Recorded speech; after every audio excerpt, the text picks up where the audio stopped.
ഈ ഫോട്ടോയ്ക്കൊക്കെ എന്താ ജീവൻ?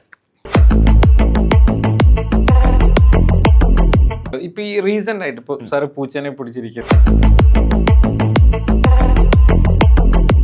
മീശ പിരിച്ചിട്ട് അപ്പൊ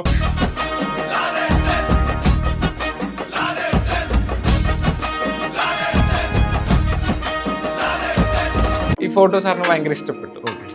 നല്ല രസം, കാരണം അത് അൺഎക്സ്പെക്റ്റഡ് ആണ്, നമ്മൾ ഒട്ടും പ്ലാൻഡ് അല്ല അങ്ങനത്തെ ഒരു ഷൂട്ടൊക്കെ. ഈ അടുത്തറിഞ്ഞ കണ്ടറിഞ്ഞ ലാലേട്ടൻ അവരൊരു എന്താ പറയാ, ഒരു അത് മോഹൻലാൽ എന്ന് പറഞ്ഞ നമ്മൾ കാണുന്ന വലിയ ആളൊന്നല്ല.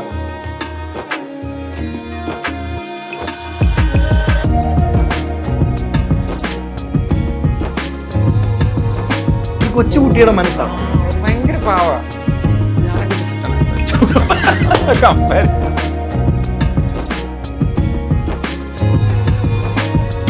അത് ഒറ്റപ്പേര് ലാലേട്ടൻ.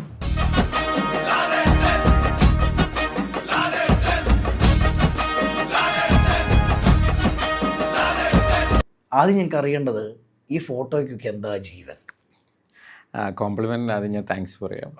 അത് വെച്ചിട്ടുണ്ടെങ്കിൽ അത് 99% ലാൽ സാറാണ്. ഓക്കെ, ലാൽ സാർ കംഫർട്ടബിൾ ആകുമ്പോൾ ലാൽ സാർ തരുന്നൊരു ചിരിയുണ്ട്.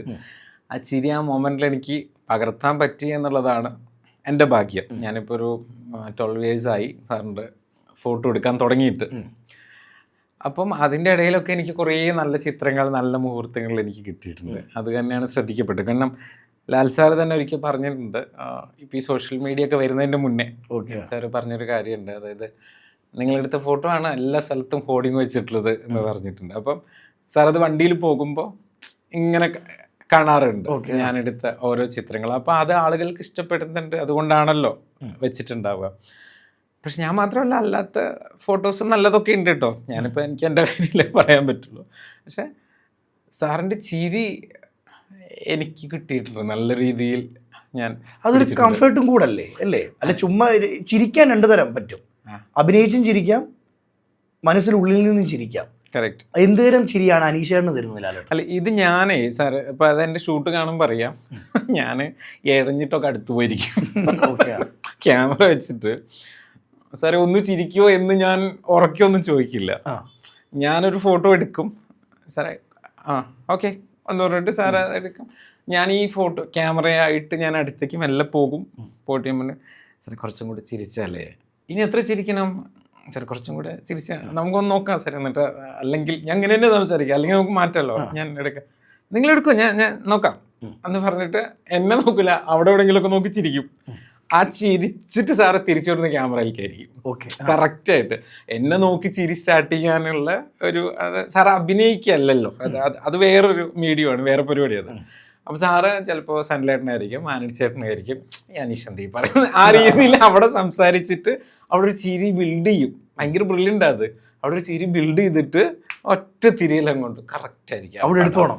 അവിടെ ഞാൻ എടുക്കും, അത് എടുക്കുന്ന സാറിനും അറിയാം. ഓക്കെ, അങ്ങനെ എടുക്കാത്തവർക്കാണ് സാറിനൊരു ചെറിയൊരു ബുദ്ധിമുട്ട്. കാരണം അത് നിങ്ങൾ എടുത്തില്ല അല്ലേ എന്ന് പറഞ്ഞത് അങ്ങ്. പക്ഷെ എനിക്കറിയാം ഇപ്പോൾ ഒരു റൗണ്ട് ഒരു പരിപാടി ഇപ്പം വരും എന്ന് മനസ്സിലാവും. അപ്പം എന്നെ നോക്കി ഒരു ചിരി സ്റ്റാർട്ട് ചെയ്യുക എന്ന് പറയുന്നത് അതൊരു സുഹൃത്തുക്കൾ തമ്മിലുള്ള ഒരു പരിപാടിയാണ്. ഞാൻ സാറിൻ്റെ സുഹൃത്തല്ലല്ലോ, ഞാൻ അല്ലാത്ത ഒരു ടെക്നീഷ്യനാണ്. സാറിന് ഏറ്റവും കൂടുതൽ ഇഷ്ടപ്പെടുന്ന വ്യക്തികളിൽ ഒരാളാണ് ഞാൻ. അപ്പോൾ സാറിന് ചിലപ്പോൾ ആനടിച്ചേട്ടനായിരിക്കും അടുത്തുണ്ടാവും, ആൻ്റണി എന്തായാണ് പറയണമെന്നുള്ളൊരു ചിരി അങ്ങ് സ്റ്റാർട്ട് ചെയ്യുമ്പോൾ ആ ചിരി എനിക്ക് പ്രോപ്പറായിട്ട് കിട്ടും. അങ്ങനെയാണ് എൻ്റെ മേജർ ഫോട്ടോസ് ഫുൾ വൈറലായ ചിത്രങ്ങളെല്ലാം അങ്ങനെയുള്ളതാണ്. ഈ ചിരി ഞങ്ങൾക്ക് വേണ്ടി സമ്മാനിച്ചതിന് അനീഷ് ബ്രോയ്ക്ക് താങ്ക് യു കേട്ടോ. അതോടൊപ്പം 12 വർഷക്കാലം, അത് ലാലേട്ടനോടൊപ്പം ചെറിയൊരു കാലയളവല്ല. മറുവശം ചിന്തിക്കുമ്പം ഇന്ന് ഒരുപാട് ഫോട്ടോഗ്രാഫേഴ്സ് ഉണ്ട്. അവരിൽ നിന്ന് അനീഷ് ഉപാസന എന്ന് പറയുന്ന വ്യക്തിയെ 12 വർഷമായിട്ട് ലാലേട്ടൻ ചേർത്ത് പിടിക്കാൻ എന്തായിരിക്കും കാരണം തോന്നിയിട്ടുള്ളത്?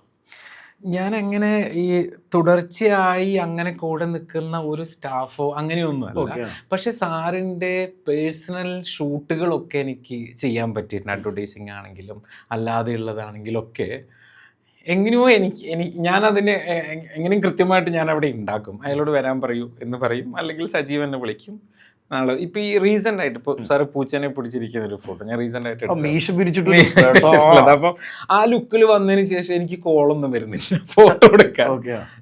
ഞാനും എൻ്റെതായ കുറേ ജോലികളൊക്കെ അപ്പം ഒരു ദിവസം ഷൂട്ട് ചെയ്യാം എന്ന് ഇങ്ങനെ അങ്ങോട്ട് പോയി പറയാം, നമുക്കൊരു ഷൂട്ട് പ്ലാൻ ചെയ്താലോ എന്ന് പറഞ്ഞാൽ സാർ ആ ചെയ്യാന്നേ പറയുള്ളൂ. അത് എപ്പോൾ എങ്ങനെയെന്നുള്ളതൊക്കെ പിന്നെ ഞാൻ അതിൻ്റെ പുറകെ ഓടണം സാറിൻ്റെ തിരക്കിളക്കുന്നത്. പക്ഷേ എന്നെ ഒരു ദിവസം ഇങ്ങനെ ബിജീഷ് വിളിച്ച് പറയാണ്, സാറിൻ്റെ കുറച്ച് ഫോട്ടോ എടുക്കണം, നീ ഫ്രീ ആണ്? ഞാൻ നാളെ ഒന്ന് വന്നേക്കിട്ടു. ശരി, ഞാൻ ചെല്ലുന്നു, താഴെന്ന് കുറച്ച് സാറിന് വേറെ ഗസ്റ്റൊക്കെ ഉണ്ട്, അവരൊക്കെ ഫോട്ടോസ് എടുത്തു, ഞാൻ തന്നെ എടുത്തു കൊടുത്തത്. അപ്പം അതെടുത്ത് കഴിഞ്ഞിട്ട് എന്താ അപ്പം എടുക്കാൻ നമുക്കൊരു കാര്യം ചെയ്യാം, ഇവിടുന്ന് എടുക്കാമല്ലേ എന്ന് പറഞ്ഞിട്ട് അവിടെ നല്ല ലൈറ്റ് ഉണ്ട്. അപ്പോൾ എൻ്റെ പ്ലാൻ അവിടെ തന്നെയായിരുന്നു. ഫ്രെയിമൊക്കെ ഓൾറെഡി ലോക്ക് ചെയ്തു, ലൈറ്റ് വെറുതെ 2 ഫോട്ടോ മതി, UK ഒരു പ്രോഗ്രാമിന് പോസ്റ്ററിൽ പ്ലേസ് ചെയ്യാനാണ് പറഞ്ഞത്. അങ്ങനെ ഞാൻ അവിടെ വെച്ചിട്ട് 1-2 ഫോട്ടോ എടുത്തു. ആ ബിജീഷ് നോക്കൂ നല്ല രസമുണ്ട്, നമുക്ക് മുകളിൽ പോയി എടുക്കാമെന്ന് പറഞ്ഞിട്ട് ഞങ്ങൾ നേരെ ഫ്ലാറ്റിൽ പോയി. ഞാൻ അധികം അവിടെ തന്നെയാണ് എടുത്തിട്ടുള്ളത്. ഫ്ലാറ്റിൽ പോയി ഞാനത് ഷൂട്ട് ചെയ്തു. സാറിന് സാർ ഞാൻ ഒരു റെഡ് ടീഷർട്ട് ഇട്ടിട്ട് വരാം കേട്ടോ, അനീഷിന് കുഴപ്പമില്ലല്ലോ, തന്നെ പറയുക ഞാൻ റെഡ് ടീഷർട്ട് ഇട്ടിട്ട് വരട്ടെ, നമുക്കൊന്നും കൂടെ എടുക്കാം എന്ന് പറഞ്ഞിട്ട് സാറ് പോയി. ഞാൻ പറഞ്ഞാൽ എൻ്റെ ടെൻഷൻ എന്താ വെച്ചാൽ എൻ്റെ അടുത്ത് ലൈറ്റും ഇല്ല, ഒന്നുമില്ലോ, അല്ലെങ്കിൽ ക്യാമറ മാത്രം എൻ്റെ കയ്യിലുള്ള. അപ്പം ഞാൻ പറഞ്ഞു, സാറേ എൻ്റെ അടുത്ത് വേറെ എക്യുപ്മെൻറ്റ് എന്തിന്, നിങ്ങൾക്ക് ക്യാമറ പോലും വേണ്ടല്ലോ എന്ന് പറഞ്ഞിട്ട് തമാശ പറഞ്ഞിട്ട് സാറ് പോവുക. ഡ്യൂപ്ലെക്സ് ആണ് ഫ്ലാറ്റ്. നേരെ സാറ് കയറുമ്പോൾ അനീഷ് ഇവിടെ വരും, ഈ ലൈറ്റ് ഓക്കെ ആണോ നോക്കൂ എന്ന് പറഞ്ഞിട്ട് എന്നെ പിടിച്ച് അവിടെ കൊണ്ടുപോകും. ഈ ലൈറ്റ് ഓക്കെയാണ്, ഞാൻ ഇതിന് കണക്ട് ആയിട്ട് ഡ്രസ് ഇട്ട് വരും. അങ്ങനെ ഏകദേശം 2-2.5 മണിക്കൂർ 2 ഫോട്ടോ എടുക്കാൻ പോയ ഞാൻ 2.5 മണിക്കൂർ കൊണ്ട് ഷൂട്ട് ചെയ്ത സാധനങ്ങളാണ് ഈ കണ്ടുകൊണ്ടിരിക്കുന്നത്. ഇപ്പോഴും കുറെ ഇമേജസ് നമ്മൾ പുറത്തു വിടാൻ ഒരുപാട് ശ്രദ്ധിക്കപ്പെട്ടു. സാറ് DP ഇടും, പിന്നെ ഞാൻ വേറെ ഫോട്ടോ വെച്ചെടുക്കും. അങ്ങനെ ഈ ഫോട്ടോ സാറിന് ഭയങ്കര ഇഷ്ടപ്പെട്ടു, നല്ല രസം. കാരണം അത് അൺഎക്സ്പെക്റ്റഡ് ആണ്, നമ്മൾ ഒട്ടും പ്ലാൻഡ് അല്ല അങ്ങനത്തെ ഒരു ഷൂട്ടൊക്കെ. അത് കഴിഞ്ഞ് ഞാൻ ഫോട്ടോസൊക്കെ റീടച്ച് ചെയ്തിട്ട് എനിക്കിത് സാറിനെ കാണിക്കണമല്ലോ, എന്നിട്ടാണല്ലോ പുറത്ത്. അതെ അതെ. അപ്പം ഞാനിത് കാണിക്കാൻ വേണ്ടി ഞാൻ തൊടുപുഴയ്ക്ക് പോകുന്ന തരുണ്ട് പടം നടക്കണ്ട. അവിടെ പോയപ്പോൾ സാറ് പനി പിടിച്ച് കിടക്കുക. അപ്പം അയ്യോ വാസന വന്നോ, ശരി വരാൻ പറയൂ എന്ന് പറഞ്ഞിട്ട് സാറ് കിടക്കുകയാണേ, പനിച്ച് കിടക്കുക, നല്ല ചൂടിൽ പനിച്ച് കിടക്കുക എന്നാണ് എനിക്ക് കിട്ടുന്ന ഇൻഫർമേഷൻ. അപ്പം ഞാൻ പറഞ്ഞു, ഇടന്ന് ഞാൻ പോവാം, പിന്നെ വന്ന് കാണിക്കാം എന്ന് പറഞ്ഞു. ഞാൻ ഒന്ന് സാറിനോട് ചോദിക്കട്ടോ, ഇല്ലില്ല അനീഷിനോട് വരാൻ പറയാമെന്ന് പറഞ്ഞു. സാറ് കട്ടിലിൽ കിടക്കാൻ, ഞാൻ നിലച്ചിരിക്കുക, എന്നിട്ട് ടാബിൽ ഇങ്ങനെ ഞാൻ ഫോട്ടോ കാണിക്കുക. സാർ ഇത് എല്ലാ പനിയിൽ പോലും അയ്യോ നല്ല രസമുണ്ടല്ലേ, മീശൊക്കെ നന്നായിട്ട് ഇരിക്കുന്നുണ്ടല്ലേ എന്ന് അവർ കണ്ടോ, ഈ ഫോട്ടോ കണ്ടോ, എൻ്റെ ആ പുറത്തുള്ള പൂച്ചേനെ കാണുന്നത് കണ്ടോ, അത് ഒരു പൂച്ചയുടെ പുറത്ത് ഷർട്ടിൻ്റെ പുറത്തൊരു പൂച്ചയുടെ പെയിൻറ്റിങ് ഉണ്ട്, അത് കാണുന്നുണ്ട്. അപ്പം ഞാൻ ആലോചിക്കുക, അത് വേറൊരാളാണെങ്കിൽ, ഞാനാണെങ്കിൽ പോലും പിന്നെ നോക്കിക്കോളാം എന്നാ പറയാ. അതായത് ഞാൻ ഇവിടുന്ന് തൊടുപുഴ എത്തി അല്ലെങ്കിൽ വന്നു എന്ന് അദ്ദേഹത്തിന് മനസ്സിലായിട്ട് എന്നെ വേണമെങ്കിൽ അനീഷ് നാളെ വരും എന്ന് പറഞ്ഞാൽ ഞാനപ്പം തന്നെ ഇങ്ങ് തിരിച്ചു വരും.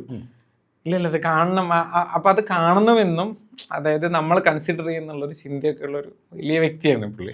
അതിരുന്ന് കണ്ട് തിരിച്ച് ഇനി മറ്റേ ഫോട്ടോ കറക്റ്റായിട്ട് ഞാൻ 2 ഫോട്ടോ റീടച്ച് ചെയ്യാൻ വിട്ടുപോയി, ഡിസൈനറിന്ന് വിട്ടു. കറക്റ്റ് അത് ചോദിക്കുകയും ചെയ്തു. ഞാൻ ആ ബുദ്ധൻ്റെ മുന്നിലിരിക്കുന്ന ഫോട്ടോ ഞാൻ പെട്ടു, എനിക്ക് ഓർമ്മയും കിട്ടില്ല സാറേ, നമ്മൾ അവിടെ എടുത്തില്ലേ, ആ പാസേജിൽ എടുത്തില്ലേ ആ ഫോട്ടോ, എന്ത് എനിക്ക് ഓർമ്മ. അങ്ങനെ ഞാൻ കൂടിയും പോയി. അപ്പം ഞാൻ സാറേ ഞാൻ ശരി അതും കൂടി ഉണ്ട് കേട്ടോ, അത് നല്ലതാണ്, അതും കൂടെ ചെയ്തിട്ട് എനിക്ക് അയക്കും, സോറി കേട്ടോ എനിക്ക് എഴുന്നേക്കാൻ പറ്റാത്തതുകൊണ്ടാണ്, ഓക്കെ അല്ലേ അനീഷ് അങ്ങനെ ചോദിച്ചിട്ട് ഞാനല്ലേ പുള്ളിനോട് സോറി പറയേണ്ടത്, ഇതിൻ്റെ അകത്തേക്ക് തള്ളിക്കറി വന്നിട്ട്. അല്ല അത് അവരെ ക്യാരക്ടർ. പിന്നെ സാർ ഒരിക്കലും ഗംഭീരം വാവ് എന്നൊന്നും പറയുന്ന ഒരാളല്ല. കേട്ടൊരു കാര്യമുണ്ട് ലാലേട്ടനെ പറ്റി, അതായത് ഒരുപാട് സന്തോഷം വന്ന ഒരുപാട് അട്ടഹസിച്ചിരിക്കുവോ, സങ്കടം വന്ന ഒരുപാട് ഇരുന്ന് കരയാനോ പോകുന്നൊരു വ്യക്തിയല്ല. എനിക്ക് അങ്ങനെ ഞാൻ എടുത്ത ഫോട്ടോസൊക്കെ ഗംഭീരം എന്ന് പറഞ്ഞു കേട്ടത് സാറിൻ്റെ അടുത്ത് നിൽക്കുന്ന ആൾക്കാരാണ് പറഞ്ഞു കേട്ടിട്ടുള്ളത്. സാർ അതാ പറയുക ഇങ്ങനെ നോക്കിയിട്ട്. പക്ഷെ അത് തന്നെ കിട്ടുന്നത് എന്നെ സംബന്ധിച്ചൊരു വലിയ കാര്യമാണ്. അപ്പൊ ഞാൻ എടുത്ത ഫോട്ടോസ് സാറിന് ഇഷ്ടപ്പെട്ടോന്ന് പറയാൻ സാറിന്റെ DP കയറി നോക്കിയാൽ മതി, അവിടെ വന്നിട്ടുണ്ടാവും. ഇഷ്ടപ്പെട്ട അപ്പൊ DP വരും. എൻ്റെ ഓൾമോസ്റ്റ് എല്ലാ ചിത്രങ്ങളും സാറിന്റെ DPയിൽ വന്നിട്ടുണ്ട്. അതല്ലെങ്കിൽ സാർ മറ്റുള്ളവർക്ക് അയച്ചു കൊടുത്തിട്ട് അവരൊക്കെ എന്നോട് പറയൂടോ ഇത് ഭയങ്കര ഇഷ്ടപ്പെട്ടിട്ട് സാർ എനിക്ക് അയച്ചു തന്നാന്ന് പറഞ്ഞ് സാറിന് ക്ലോസ് ആയിട്ടുള്ള ആൾക്കാരൊക്കെ എന്നോട് അതൊക്കെ പറഞ്ഞിട്ടുണ്ട്. ഈ കണ്ടറിഞ്ഞ ലാലേട്ടൻ എന്താണ്? അവരൊരു എന്താ പറയാ, അത് മോഹൻലാൽ എന്ന് പറഞ്ഞാൽ നമ്മൾ കാണുന്ന വലിയ ആളൊന്നുമല്ല, ഒരു സാധാരണ മനുഷ്യന്. അതായത് ഞാൻ എൻ്റെ അമ്മേനൊക്കെ വലിയ കാര്യമായിട്ടോ. അപ്പം അമ്മ ഇടയ്ക്ക് ചെറിയ ഫുഡൊക്കെ ഉണ്ടാക്കി തരാറുണ്ട് ബറോസ് നടക്കുന്ന സമയത്ത്. അതൊക്കെ ഞാൻ സാറിന് കൊണ്ടു കൊടുക്കും. അമ്മ ഇടയ്ക്ക് വരും. പക്ഷെ ഇപ്പോഴും ഇടയ്ക്ക് വിളിക്കും അമ്മ സുഖാണോ അത് ചോദിക്കാന്ന് പറഞ്ഞ സാറിന് എന്തോരം അമ്മമാരെ അന്വേഷിക്കാനുണ്ടാകും. അമ്മ സുഖമായിരിക്കുന്നു എൻ്റെ അന്വേഷണം പറയണേ എന്ന് പറയുന്ന ആ ഒരു സ്നേഹമില്ലേ, അതൊക്കെ എന്നെ സംബന്ധിച്ച് കേൾക്കുന്നവർക്ക് അത് എത്രത്തോളം എന്നറിയാം. എന്നെ സംബന്ധിച്ചൊരു വലിയ കാര്യമാണ്. അപ്പം നിങ്ങൾ സുഖമല്ലേ, ഓക്കെ അല്ലേ, വർക്കൊക്കെ അല്ലേ എന്നൊക്കെ ചോദിക്കുന്നതൊക്കെ വലിയ കാര്യം തന്നെയാണ്. പിന്നെ അത് പലരും പറഞ്ഞിട്ടുണ്ട്, ഏത് തിരക്ക് കണ്ടാലും കൈയൊന്ന് പൊക്കി കാണിക്കും. ഞാൻ നിങ്ങളെ കണ്ടു എന്ന് പറയുന്ന ഇപ്പോൾ പാട്രിയോട്ട് ഷൂട്ടിംഗ് നടക്കുമ്പോൾ മമ്മൂക്ക, ലാൽ സാർ, ചാക്കോച്ചനൊക്കെ ഉള്ള ഷോട്ട് എടുത്തുകൊണ്ടിരിക്കുന്നതിൻ്റെ ഇടയിലേക്കാണ് ഞാൻ ചെല്ലുന്നത്. അപ്പം ഞാൻ ചെന്നു, ഭയങ്കര ബഹളം. അപ്പം ഞാൻ ആ ഇരുട്ടിലേക്ക് ഇങ്ങ് കയറി നിന്നു. അവിടെ ഭയങ്കര തിരക്കാണ് നടന്നുകൊണ്ടിരിക്കും. അപ്പം ഞാൻ ജസ്റ്റ് നിന്നപ്പോൾ സാർ അതിൻ്റെ ഇടയിൽ നിന്ന് സാറിൻ്റെ കയ്യിൽ ഗണ്ണൊക്കെ ഉണ്ട് കേട്ടോ, ഓക്കെ കേട്ടോ കൈ. അപ്പം ഞാൻ നോക്കുക, അപ്പം എന്നെ തന്നെയാണ് ഇങ്ങനെ കാണിച്ചു. ശരി, ഓക്കെ. അത് കഴിഞ്ഞിട്ട് ഞാൻ പുറത്ത്, എൻ്റെ കയ്യിൽ ബാഗൊക്കെ ഉണ്ട്. ഞാനതിൽ പാസ് ചെയ്തപ്പോൾ ജസ്റ്റ് കയറിയതാ. സാർ അവിടെ ഉണ്ട്, സാറിൻ്റെ കൂടുതലുള്ള ആൾക്കാരൊക്കെ ആയിട്ട് ഞാൻ വലിയ കൂട്ടാം. അപ്പം അങ്ങനെ അവരൊക്കെ കണ്ടിട്ട് പോവാം, സാർ അവിടെ തിരക്കാണ്. അപ്പം ഞാൻ അവിടെ നിൽക്കുമ്പോൾ സാർ വീണ്ടും അതിലിപ്പോൾ ഞാൻ ഇരുട്ടിലേക്ക്, സാറ് വീണ്ടും വരിക. അപ്പം ഞാൻ ഇവൻ പോയില്ല ഇവിടെ നിന്നുള്ള ചിന്തിക്കേണ്ട വെച്ചിട്ട് ഞാൻ ഇരുട്ടിലേക്ക് കയറി നിൽക്കുകയാണ്. അപ്പോൾ ജയിലറിൻ്റെ കഥ പറയാൻ വേണ്ടിയിട്ട് അവരൊക്കെ വന്നിട്ട്, ഡയറക്ടർ, പ്രൊഡ്യൂസർ ആരൊക്കെ വന്നിട്ടുണ്ട്. അപ്പം അവരുടെ കൂടെ അത്രയും വലിയൊരു ഗ്രൂപ്പ് ഓഫ് ആളുകൾ റൂമിലേക്ക് പോവാം. സാർ ഇങ്ങനെ പോയ, സാർ അവിടെ നിന്നിട്ട് ബാഗൊക്കെ തൂക്കിയിട്ട് എന്താണ് പരിപാടി വെച്ചിട്ട് ഒറ്റ പോക്കങ്ങ് പോയി. എൻ്റെ പുറത്ത് ബാഗ് ഉണ്ട്. അത്രയും നോട്ട് ചെയ്യും എല്ലാവരെയും. സാറിന് പരിചയമുള്ള ആൾക്കാരൊക്കെ നോട്ട് ചെയ്ത്, ആരെയും വിഷമിപ്പിക്കണമെന്നും ഇഷ്ടമല്ല. ഒരു കൊച്ചുകുട്ടിയുടെ മനസ്സാണ്. ഒരു ഭയങ്കര പാവാ. ഞാനൊക്കെ ദുഷ്ടനാണ് അങ്ങനെ വെച്ചു കമ്പയർ ചെയ്യുമ്പോൾ. ഈ ലാലേട്ടനുമായി ഒരുമിച്ച് യാത്ര തുടങ്ങിയിട്ട് ഇപ്പം 12 വർഷമായി. ലാലേട്ടനിൽ എത്തപ്പെടുന്നത് എങ്ങനെയാ? ശരിക്കും ഞാൻ അങ്ങനെ എന്താ പറയുക, എനിക്ക് സാറിന് ഭയങ്കര പണ്ട് മുതലേ പഠിക്കുന്ന സമയത്തൊക്കെ എനിക്ക് സാറിന് വലിയ ഇഷ്ടമാണ്. സാറിൻ്റെ ഫോട്ടോ ഒക്കെ ബുക്കിൻ്റെ ഉള്ളിൽ വെക്കുക, അത് ടീച്ചർ പൊക്കുക, ഇപ്പോഴേ ഞാനേന്ന് കട്ട് ചെയ്തിട്ട് അങ്ങനെ കറങ്ങിയാണ് ഈ സാറിൽ. ഞാൻ ശരിക്കും സാറിലേക്ക് എത്താനും സിനിമയിലേക്കൊക്കെ എത്താൻ വേണ്ടിയിട്ടാണ് ഫോട്ടോഗ്രാഫി ക്യാമറ കയ്യിൽ എടുക്കുന്നതും. ഞാൻ ഫോട്ടോഗ്രാഫി അങ്ങനെ പഠിച്ചിട്ടില്ല. പക്ഷെ എനിക്ക് 2011-12 സമയത്ത് നാഷണൽ റെക്കോർഡൊക്കെ കിട്ടിയിട്ടുണ്ട് ഫോട്ടോഗ്രാഫിയിൽ. അങ്ങനെ ഞാൻ കുറേ സ്ഥലത്ത് പറഞ്ഞാണ് എനിക്ക് അങ്ങനെ ഒരു ഫോട്ടോഷൂട്ട് ചെയ്യാനുള്ള ഒരു അവസരം സാറിൻ്റെ അടുത്ത് നിന്ന് എനിക്ക് കിട്ടുന്നതാണ്. അപ്പം എൻ്റെ ഒരു ആഗ്രഹമാണ് സാറിലേക്ക്, സാറ് തന്നെ എന്നെ ഇൻവൈറ്റ് ചെയ്യണം എന്നുള്ളൊരു സാധനം എനിക്ക് ഉണ്ട്. അത് എല്ലാത്തിലും നമ്മുടെ ജോലി കാണിച്ചിട്ടാണ് എക്സൈറ്റ് ചെയ്യിപ്പിക്കുന്നത്. അവിടെ പോയിട്ട് എനിക്കൊരു വർക്ക് തരുമെന്ന് ചോദിക്കണേ, അതിൻ്റെയൊക്കെ അങ്ങനെ സാറ് എന്നെ വിളിച്ചു, അയാളോട് നമ്മൾക്ക് വേണ്ടി ഫോട്ടോ ഒക്കെ എടുക്കാൻ പറ്റുമോ ചോദിക്കി എന്ന് പറഞ്ഞു. പരദേശി എന്ന് പറഞ്ഞ സിനിമ നടക്കുന്ന സമയത്ത്. അപ്പം ആ സമയങ്ങളിലും അതിൻ്റെ മുന്നൊക്കെ ഞാൻ ഷൂട്ട് ചെയ്യുന്നുണ്ട്. പക്ഷെ കുറച്ചും കൂടെയും ആ സമയമാണ് ഞാൻ കൂടുതലായിട്ട് വർക്ക് തുടങ്ങിയത്. അന്നൊരു മാഗസിൻ ഉണ്ടായിരുന്നു, മോഹൻലാൽ സ്പെഷ്യൽ എന്ന് പറഞ്ഞാൽ, അതിനുവേണ്ടി കുറേ ഷൂട്ട് ചെയ്തു. അപ്പോൾ ലാൽസാറിൻ്റെ ലൊക്കേഷൻ മാത്രമാണ് ഞാൻ പോണത്. പിന്നെ അല്ലാണ്ട് ഓണം, വിഷു ഇതിനൊക്കെ വരും നമ്മൾ തന്നെയാണ് ഷൂട്ട് ചെയ്തുകൊണ്ടിരിക്കുക. ഇപ്പോഴും ഇപ്പോൾ ബറോസ് നടക്കുന്ന സമയത്ത് അയാൾ വരുമോ നമ്മളെ സിനിമയ്ക്ക് ഷൂട്ട് ചെയ്യണം, അയാൾ ഡയറക്ടറൊക്കെ അല്ലേ, കാരണം അതൊക്കെ അറിയാം, ഞാൻ സംവിധാനം ചെയ്യുന്ന ആളാണെന്നൊക്കെ അറിയാം. എനിക്ക് ഭയങ്കര സന്തോഷമായിരുന്നു. ഞാൻ ക്യാമറ എടുത്ത് ഓടിപ്പോയി, എൻ്റെ പ്രൊജക്റ്റ് മാറ്റി വെച്ചിട്ട് ഞാൻ ഓടിപ്പോയി ചെയ്ത സിനിമയാണ് അത്. ഒറ്റപ്പേര് ലാലേട്ടൻ, അത്രയേ ഉള്ളൂ. ഞാൻ അവിടെ പോയപ്പോൾ ഓൾറെഡി എനിക്ക് ജാനകി എൻ്റെ പ്രൊഡ്യൂസർ റെഡി ആയിട്ട് നിൽക്കുക, പടം തുടങ്ങാം. അപ്പോഴാണ് ബറോസ് കോൾ വരുന്നത്. ശരി, ഞാൻ അങ്ങോട്ട് പോകുന്നു. ഇതെല്ലാം കഴിഞ്ഞിട്ട് ഞാൻ ജാനകി മറ്റൊരു പ്രൊഡ്യൂസറായിട്ട് തുടങ്ങാൻ പോവുകയാണ്. അപ്പോൾ ഞാൻ സാറിൻ്റെ അടുത്ത് ബ്ലെസ്സിങ് മേടിക്കാൻ വേണ്ടി ഞാൻ ചെല്ലുന്നത് സാറിൻ്റെ അടുത്ത്. സാറ് കഥയൊക്കെ കേട്ടു, സാറിന് കഥ ഇഷ്ടമായി. എന്നിട്ട് സാറ് എൻ്റെ അടുത്ത് ചോദിച്ചു, അപ്പോൾ നിങ്ങൾ ഈ സിനിമ മാറ്റി വെച്ചിട്ടാണോ നമ്മുടെ സിനിമയിലേക്ക് വന്നത്? അപ്പം സാർ, ഇത് സാറിൻ്റെ ആദ്യത്തെ പടമല്ലേ, എൻ്റെ 4ാമത്തെ പടമാണ്, സാറിൻ്റെ ആദ്യ പടമില്ല. അപ്പം ഞാൻ സാറിൻ്റെ കൂടെ നിൽക്കണ്ടേ, അതുകൊണ്ട് ഞാൻ സാറിൻ്റെ കൂടെ അങ്ങ് നിന്നില്ല. അപ്പോൾ സാറിന് അതുപോലും ടെൻഷനാണ് ശരിക്കും. അതായത് മാറ്റി വെച്ചിട്ട് ഈ സിനിമയിലേക്ക് വന്നിരിക്കുകയാണ് ഇയാളെന്ന് പറയുന്നത്. അത് അപ്പോൾ പറയണെങ്കിൽ സാറ് ചിലപ്പോൾ എന്നെ മാറ്റി നിർത്തും. നിങ്ങൾ പോയി നിങ്ങളുടെ സിനിമ ചെയ്യൂന്ന് പറയും. അപ്പോൾ എനിക്ക് ഈ ബറൂസ് എന്ന് പറഞ്ഞ സിനിമയിൽ വർക്ക് ചെയ്യാൻ, അല്ല സാറ് ഡയറക്റ്റ് ചെയ്തത് ലൈവായിട്ട് കാണാനുള്ളൊരു അവസരം എനിക്ക് നഷ്ടപ്പെടും. സാറ് ആദ്യമായിട്ട് ആക്ഷൻ പറഞ്ഞത് ക്യാപ്ചർ ചെയ്ത ആൾ ഞാനാണ്. അതൊരു വലിയ കാര്യമില്ല. സിനിമയിലെ സംവിധായകനായിട്ട് ആക്ഷൻ പറഞ്ഞപ്പോൾ ഞാൻ ഏറ്റവും കൂടുതൽ ശ്രദ്ധിച്ചത് ആരെയെന്നറിയോ? ശ്രീ മോഹൻലാലിനെയല്ല, ശ്രീ ആന്റണി പെരുമ്പാവൂരിനെയാ.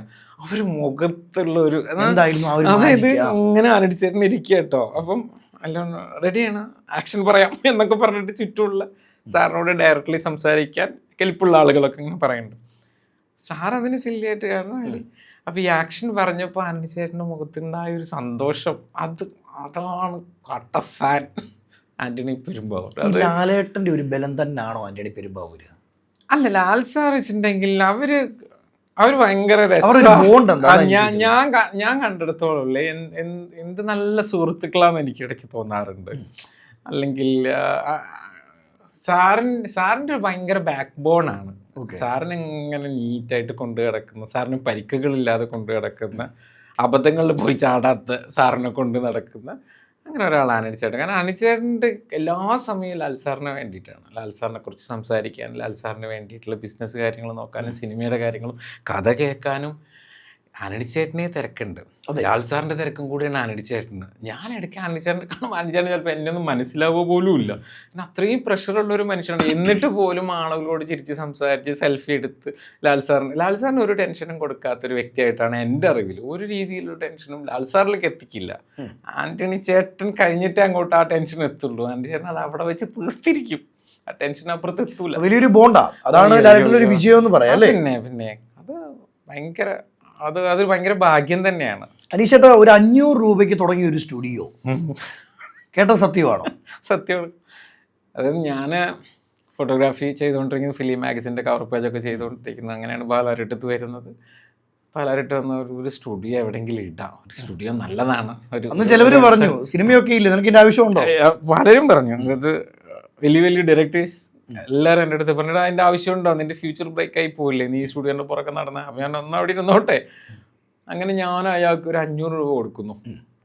ടോക്കൺ 500 രൂപ കൊടുത്തു. ബാക്കി 2 ലക്ഷം കൊടുക്കണ്ട, മനസ്സിലായില്ലേ? അങ്ങനെ ഞാനത് 500 രൂപ കൊടുത്തു. പിന്നെ എൻ്റെ അടുത്ത് കാറ് മാത്രമുള്ളത് ഐറ്റം അത് മാത്രമേ ഉള്ളൂ എൻ്റെ കയ്യിൽ. ഞാൻ അത് കൊണ്ടുപോയിട്ട് ക്യാപിറ്റൽ ഫിനാൻസ് എന്ന് പറഞ്ഞിട്ട് കലൂരടുത്തുള്ളൊരു ഫിനാൻസിൽ കൊണ്ടുപോയിട്ട് പണയം വയ്ക്കുകയാണ്. കാർ എനിക്ക് തരും, അത് എൻ്റെ പേപ്പറൊക്കെ വെച്ച് പണയം വെച്ചിട്ട് ഞാൻ അവിടെ നിന്ന് പൈസ എടുക്കുകയാണ്. 2 lakhs എടുക്കുകയാണ്. അതിൽ 10,000 രൂപ എന്താണ് മന്ത്ലി കൊടുക്കേണ്ടത്. അതിൽ 1,500 രൂപയെ എമൗണ്ടിലേക്ക് പോകുള്ളൂ, ബാക്കിയെല്ലാം അതിൽ ഇൻട്രസ്റ്റ് ആണ്. അങ്ങനെ ഞാൻ സ്റ്റുഡിയോ തുടങ്ങി. കൂടെയുള്ള ആൾക്കാർ പോലും അന്ന് എനിക്ക് പൈസ ഞാൻ ചോദിച്ചപ്പോൾ അറേഞ്ച് ചെയ്ത് തന്നു, ഇൻട്രസ്റ്റിന് അവർ അറേഞ്ച് ചെയ്യുന്നത്. പിന്നെയാണ് മനസ്സിലായത് ഇവരെന്നെ എൻ്റെ അടുത്ത് ഇൻട്രസ്റ്റ് മേടിച്ചുകൊണ്ടിരിക്കുന്നത്, ഇവരെ പൈസ തന്നെയാണെന്ന്. പക്ഷെ എന്നാൽ പോലെ ഇപ്പൊ 15ാമത്തെ വർഷമാണ് പാലാരിവട്ടത്ത് ഉപാസന സ്റ്റുഡിയോ എന്ന് പറഞ്ഞാൽ എല്ലാവർക്കും അറിയാം. തുടങ്ങിയത് എപ്പോഴെങ്കിലും നഷ്ടമായെന്ന് തോന്നുന്നുണ്ടോ? ഇല്ല, ഒരിക്കലും ഇല്ല. ഞാൻ എൻ്റെ ബേസ് എന്ന് പറഞ്ഞാൽ ഫോട്ടോഗ്രാഫി അല്ലേ, ഞാൻ അവിടെ നിന്നല്ലേ ഇവിടം വരെ എത്തിയതോ. ഇന്ന് ഒരുപാട് ക്യാമറ പഠിക്കാൻ ആഗ്രഹിക്കുന്ന, അല്ലെ ക്യാമറമാൻ ആകണമെന്ന് ആഗ്രഹിക്കുന്ന ഒരുപാട് ആളുകൾ നമ്മുടെ ഇന്റർവ്യൂ കാണുന്നുണ്ട്. ഈ അവരോടൊക്കെ പറഞ്ഞു കൊടുക്കാനുള്ള ഒരു ഉപദേശം എന്തായിരിക്കും? അത് കൃത്യമായിട്ട് പഠിക്കുക എന്നുള്ളതാണ്. അതായത് ഇപ്പം ഒരാൾ എക്സാമ്പിൾ അനീഷിൻ്റെ പേരിൻ്റെ കൂടെ അനീഷ് ഫോട്ടോഗ്രാഫി എന്ന് പറഞ്ഞാൽ അയാൾ ഫോട്ടോഗ്രാഫർ ആവില്ല. അത് നമുക്ക് സോഷ്യൽ മീഡിയയിലിട്ട് ഇങ്ങനെ തളിച്ചുകൂടാം. ഞാനെപ്പോഴും ശ്രദ്ധിക്കുന്ന ഒരു കാര്യം എന്താ വെച്ചാൽ, നമ്മൾ ഫോട്ടോ എടുത്തതിന് ശേഷം അത് ഡിസൈനർക്ക് കൊടുത്ത് ഡിസൈന് മോൾഡ് ചെയ്തെടുത്ത് അത് എയിലൊക്കെ ഇട്ട് വരുന്നതിന് നമുക്ക് നമ്മുടെ പേര് ഉപയോഗിക്കാൻ പാടില്ല. ശരിക്കും പറഞ്ഞാൽ അത് അയാളാണ് 80% പണിയെടുത്തിരിക്കുന്നത്. ഫോട്ടോഗ്രാഫി എന്ന് പറഞ്ഞാൽ ഡയറക്റ്റ് ഷൂട്ട് ചെയ്യുക എന്നുള്ളതാണ്. ഒരു വൈറ്റ് ബാക്ക്ഗ്രൗണ്ടിൽ ലൈറ്റപ്പ് ചെയ്ത് ഷൂട്ട് ചെയ്ത് ഒരു പ്രശ്നമില്ലാതെ കാണിക്കുന്നതാണ് ഞാൻ കാണുന്ന ഒരു ഫോട്ടോഗ്രാഫി എന്ന് പറയുന്നത്. ക്രിയേറ്റ് ചെയ്യാനുള്ള സംവിധാനങ്ങളുണ്ട്, പക്ഷെ ബേസ് ചെയ്ത് പഠിച്ചിരിക്കണം എന്നാണ് ഞാൻ പറഞ്ഞത്. ബേസ് ചെയ്ത് പറഞ്ഞാൽ ഇപ്പം ഞാൻ ഫിലിമിലാണ് ഷൂട്ട് ചെയ്ത് തുടങ്ങിയത്. ഫിലിം പോയി ഡിജിറ്റലിലേക്ക് വരുന്ന സമയത്താണ് ഞാൻ ഇതിലേക്ക് വരുന്നത്. വലിയൊരു മാറ്റം തന്നെ, വ്യത്യാസമുണ്ട് ഒരുപാട്. അപ്പം നമ്മൾ ഈ ഗുരുവായൂർ അമ്പലത്തിലൊക്കെ ഇഷ്ടംപോലെ കല്യാണം എടുത്തിട്ടുണ്ട്. 5 റോളും കൊണ്ട് പോയിട്ട് 5 കല്യാണം എടുത്തിട്ട് വരുന്ന ആളാണ് ഞാൻ. അവിടെ തന്നെ നിൽക്കേണ്ട സ്റ്റുഡിയോയിൽ നോക്കിയാണ്. അപ്പം അങ്ങനെയൊക്കെ ചെയ്തിട്ടാണ് ഇവിടം വരെ നമ്മൾ എത്തിയിട്ടുള്ളത്. പിന്നെ നമ്മൾ ഡിജിറ്റലിലേക്ക് മാറി ഡിജിറ്റൽ ഷൂട്ട് ചെയ്യുന്നത്. ഇപ്പം നമ്മൾ ക്രിയേറ്റ് ഇതെല്ലാം ചെയ്യുന്നൊക്കെയുണ്ട്. എന്തുകൊണ്ട് അനീഷ് ഫോട്ടോഗ്രാഫി എന്നിട്ടില്ല? കാരണം ഇപ്പം പല ഇൻസ്റ്റാഗ്രാം എടുത്തു നോക്കുമ്പോഴും ഈ ഒരു വാക്ക് സുപരിചിതമാണ്, ഫോട്ടോഗ്രാഫി. അതെ, അനീഷ് ഉപാസന എന്ന് മതി, അത് മതി എന്ന് പറഞ്ഞാൽ തന്നെ അറിയാം. അത് ഉപാസന എന്നുള്ള പേര് കുറച്ചും കൂടെ ആൾക്കാർക്ക് അട്രാക്റ്റീവ് ആണ്. അതുകൊണ്ട് അനീഷ് എന്ന് വിളിക്കും. ലാൽ സാർ പോലെ ഉപാസന എവിടെ എന്നാണ് ചോദിക്കുക. ഈ തുടക്കത്തിൽ ഞാൻ ഇന്റർവ്യൂ സൂചിപ്പിച്ചു, ഫോട്ടോഗ്രാഫി പഠിപ്പിക്കാൻ പറ്റത്തില്ല, പക്ഷെ പഠിക്കാൻ പറ്റും. അത്ര എളുപ്പമാണോ? അല്ല, ഇതെന്തെന്നറിയോ, ഒരു ക്യാമറ ഓപ്പറേറ്റ് ചെയ്യാൻ പഠിക്കാൻ ഒരു 5-10 മിനിറ്റ് മതി. അത് ഇവർക്കൊക്കെ അറിയാം. 5-10 മിനിറ്റ് മതി. അതിൻ്റെ മോഡ് നോക്കിയാൽ യൂട്യൂബിൽ സപ്പോർട്ട് ഉണ്ട്. ഫോട്ടോഗ്രാഫി എന്ന് പറഞ്ഞ ഒരു ഫ്രെയിം സെൻസ്, കളർ സെൻസ്, അതെങ്ങനെയാണ് കമ്പോസ് ചെയ്യേണ്ടതെന്നാണ്. ഇപ്പം നമ്മൾ കാണുന്ന ഒരു ഫ്രെയിം അജിൻ ഇങ്ങനെ ഇരിക്കുന്നു, എന്നോട് ഷൂട്ട് ചെയ്യാൻ പറഞ്ഞാൽ ഞാൻ ലൈറ്റ് തിരിച്ചിട്ട് ഹൈലൈറ്റ് ആക്കും. അങ്ങനെ കുറച്ച് പരിപാടിയൊക്കെ ചെയ്തിട്ട് ഏറ്റവും നന്നായിട്ട് എടുക്കാൻ വേണ്ടിയിട്ടാണല്ലോ ഒരു ഫോട്ടോഗ്രാഫർ വിളിക്കുന്നത്. അയാളെയാണല്ലോ പ്രൊഫഷണൽ ഫോട്ടോഗ്രാഫർ എന്ന് പറയുന്നത്. അപ്പോൾ അത് പ്രൊഫഷണൽ ആയിരിക്കണം ചെയ്യുന്നത്. അല്ലാണ്ട് വെറുതെ ഒരു പടം എടുത്തിട്ട് ഡിസൈനർ കൊടുത്തിട്ട് അത് അങ്ങനെ ആക്കി ഇങ്ങനെ ആക്കെന്ന് പറയുന്നില്ല. അപ്പം ഞാൻ ഫോട്ടോഗ്രാഫി പഠിച്ച പോലെ പഠിക്കണം നല്ല കേട്ടോ. ഞാൻ ഇപ്പോൾ ഫിലിം ഫെയറിൻ്റെ സെക്കൻഡ് സെയിൽ ബുക്കൊക്കെ ഞാൻ മേടിച്ചിട്ടാണ്. ഞാൻ ഈ അന്ന് കലൂർ സ്റ്റാൻഡിൽ സെക്കൻഡ് സെയിൽ 100 രൂപയാണ് ആ ബുക്കിന്, 20 രൂപയ്ക്ക് കിട്ടും. ആ ബുക്ക് മേടിച്ചിട്ട് അത് മറിച്ച് നോക്കിയിട്ടാണ് ലൈറ്റിംഗ് പഠിച്ചതൊക്കെ. ഇപ്പം അനീഷ് ഉപാസന എന്ന് കേൾക്കുമ്പോൾ പെട്ടെന്ന് ഓടിയെത്തുന്നത് ലാലേട്ടൻ, ലാലേട്ടൻ്റെ പേഴ്സണൽ ഫോട്ടോഗ്രാഫർ എന്ന് പറയാം.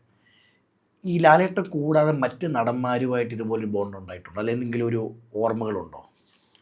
ദിലീപേട്ടൻ എനിക്ക് തോന്നുന്നു ലാൽ സാറിലേക്ക് ഉള്ളൊരു വെച്ചിട്ട് ലാൽ സാറിന് വേണ്ടി ഞാൻ ഫോട്ടോ എടുക്കുന്ന ഒരു വ്യക്തി എന്നുള്ള അതാണ് എൻ്റെ ഒരു എനിക്ക് ഭയങ്കര ഇഷ്ടമുള്ളൊരു ആളാണ്, വ്യക്തിയാണ് ശ്രീ മോഹൻലാൽ, നടനാണ്.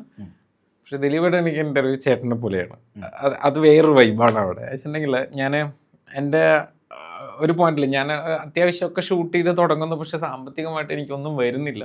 ഞാൻ മംഗളം മനോരമയ്ക്ക് കവർ പേജ് ചെയ്തിരുന്ന ഒരു കാലഘട്ടത്തിൽ എനിക്കൊരു 1200 രൂപയാണ് ഒരു കവർ പേജ് ചെയ്താൽ കിട്ടുന്നത്.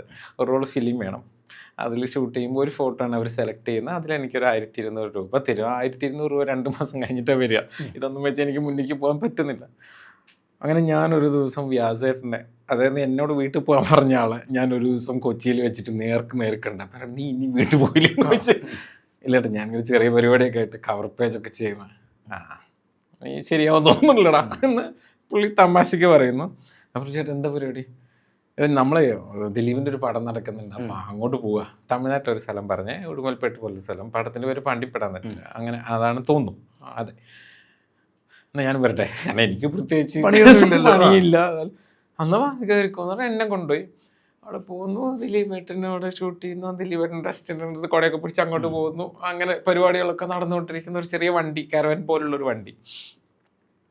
ഞാൻ ആ മറ്റേ മരത്തിൻ്റെ വീട്ടിൽ ഇങ്ങനെ ഇരിക്കുക.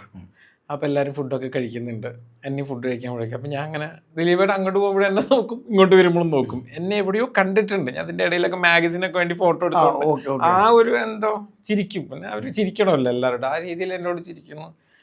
ഞാൻ എന്താക്കി വെച്ചിട്ടുണ്ടെങ്കിൽ പിന്നെ ഒരു ദിലീപേട്ടൻ ഷോട്ട് എടുത്തിട്ട് തിരിച്ചു വരുന്ന വഴിക്ക് ഞാൻ പോയി ഫ്രണ്ടിൽ അങ്ങ് നിൽക്കുക കേട്ടോ.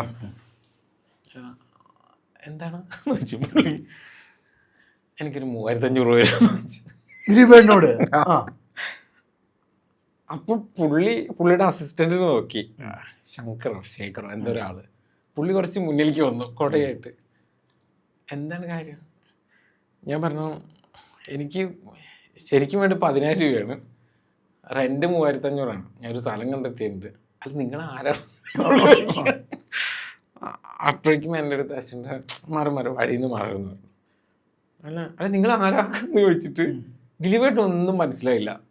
ദിലീപേട്ടൻ നേരെ അകത്തേക്ക് പോയി. ഇത് കണ്ട് വ്യാസേട്ടൻ ഓടി വരുന്നത്. നീ എന്താ ചോദിച്ചത്? ഞാൻ പറഞ്ഞു എനിക്കൊരു 10,000 രൂപ ചോദിച്ചു. നീ എന്തേ കാണിക്കുന്നത്? നിന്നെ ഞാനല്ല ഇങ്ങോട്ട് കൊണ്ടുവന്നത്, എന്തേ കാണിക്കണെന്നുള്ള രീതിയിലൊക്കെ എൻ്റെ അടുത്ത്. എനിക്ക് അത്യാവശ്യമായിട്ടോ വേറെ എവിടെയും ചോദിക്കാൻ ഇല്ലാത്തതുകൊണ്ടാ എന്ന് പറഞ്ഞു. എന്നാലും എന്നോടൊന്ന് പറയണ്ട, എന്നിട്ടല്ല അവിടെ പറയണ്ടെന്നൊക്കെ പറഞ്ഞ് പുള്ളി എന്നെ, അതായത് ഒരു അനിയൻ എന്നുള്ള രീതിയിൽ പുള്ളി എന്നെ പറഞ്ഞ് പുള്ളി അങ്ങ് പോയി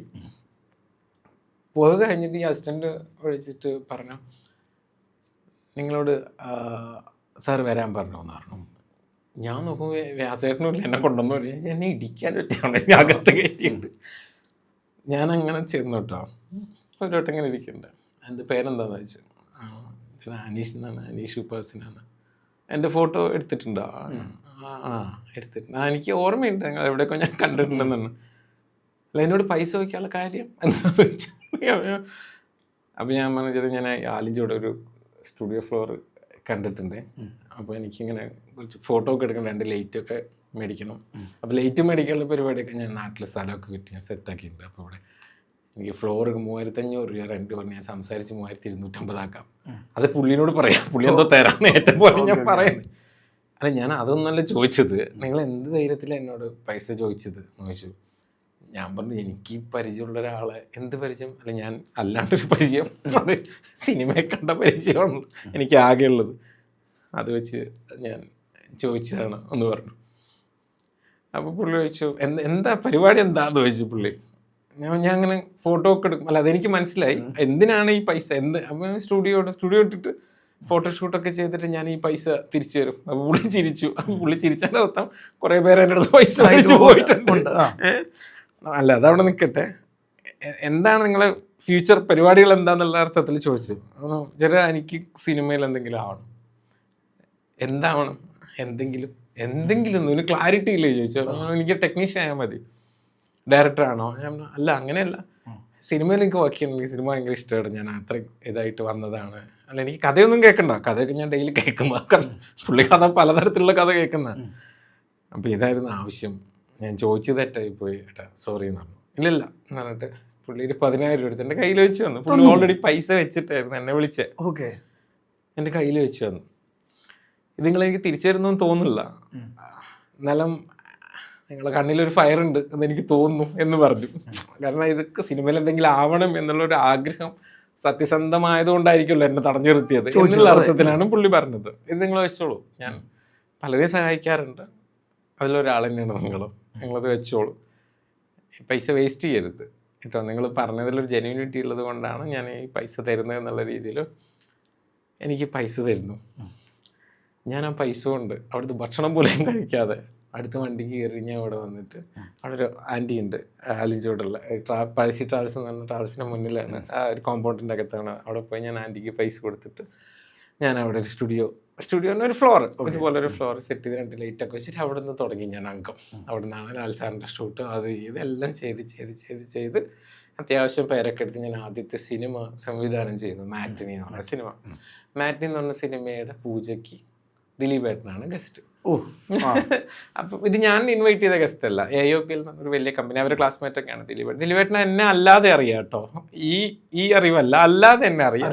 അനീഷ് എന്ന് പറഞ്ഞാൽ ആ ഫോട്ടോഗ്രാഫർ. ഓക്കെ, അതിന് ഒരുപാട് ആൾക്കാരെ കാണുന്നല്ലേ, ഞാൻ അങ്ങനെ ഡെയിലി കാണുന്ന ഒരു വ്യക്തിയല്ല. പിന്നെ സോഷ്യൽ മീഡിയ ഇത്ര ലൈവ് അല്ല, എൻ്റെ മുഖം കൃത്യമായിട്ട് തിരിച്ചറിയാൻ അങ്ങനെയൊക്കെ ഉണ്ടല്ലോ അന്നത്തെ കാലത്ത്, സജീവമല്ലല്ലോ അല്ല. അപ്പൊ അതുകൊണ്ട് അറിയില്ല ഏത് അനീഷ്, എന്തനീഷ്, ഇയാൾ എവിടെ കണ്ടിട്ടുണ്ടല്ലോ, ആ സ്ഥാനത്തിലാണ് നിൽക്കുന്നത്.